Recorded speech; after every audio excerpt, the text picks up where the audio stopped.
ॐ विश्वानि देव सवितर्दुरितानि परासुव यद्भद्रं तन्न आसुव हिरण्यगर्भः समवर्तताग्रे भूतस्य जातः पतिरेक आसीत् सदाधार पृथिवीं द्यामुते मां कस्मै देवाय हविषा विधेमं य आत्मदा बलदा यस्य विश्व उपासते प्रशिशं यस्य देवाः यस्य छायामृतं यस्य मृत्युः कस्मै देवाय हविषा विधेमम्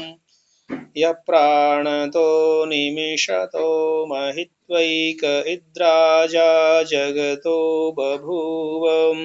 य ईशे अस्य द्विपदश्चतुष्पदः कस्मै देवाय हविषा विधेमम्